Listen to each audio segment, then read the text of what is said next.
কোটি কোটি বছর আগে এই পৃথিবীতে মানুষেরা ছিল না। ছিল এক ভয়ঙ্কর রহস্যময় প্রজাতি ডাইনোসর।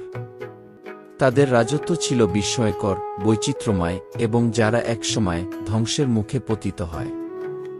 ডাইনোসরের জন্ম প্রায় 235 মিলিয়ন বছর আগে, ট্রায়াসিক যুগে।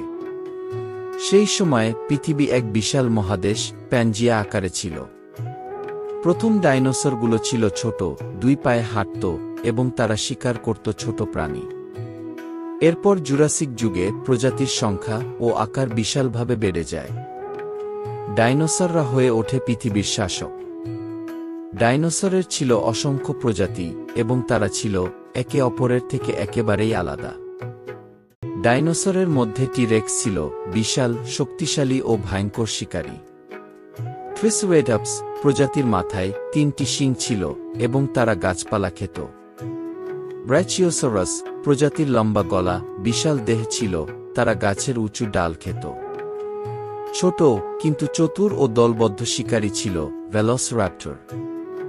এছাড়া ছিল উড়তে পারা প্লেওসাউরাস আর পানির নিচের দৈত্য মোসাসাউরাস। তাদের জীবন ছিল রহস্যে ঘেরা, বৈচিত্র্যে ভরপুর।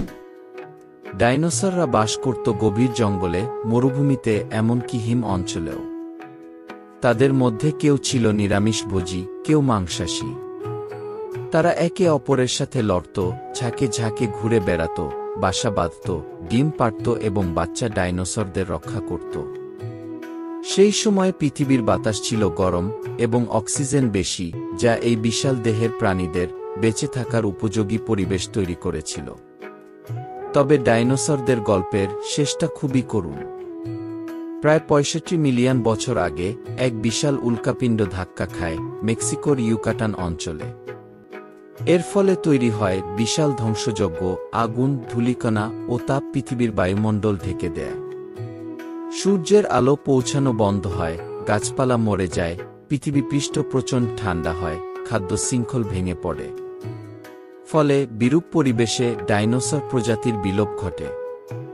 আজ আর ডাইনোসর নেই, তবে তাদের উত্তরসূরি হিসেবে পাখিদের মনে করা হয়। তাদের কঙ্কাল, জীবাশ্ম আর বিজ্ঞানীদের গবেষণাই আজও আমাদের স্মরণ করিয়ে দেয় ডাইনোসরের যুগ ছিল বাস্তব এবং চমকপ্রদ। ডাইনোসরের গল্প আমাদের শেখায় প্রকৃতির শক্তির কাছে কোনো প্রাণীই অমর নয়। তাদের ইতিহাস আমাদের ভবিষ্যতের জন্য এক সতর্কবার্তা। ভিডিওটি ভালো লাগলে সাবস্ক্রাইব করুন, লাইক ও শেয়ার করুন এবং আপনার মতামত কমেন্টে জানান। ধন্যবাদ সবাইকে।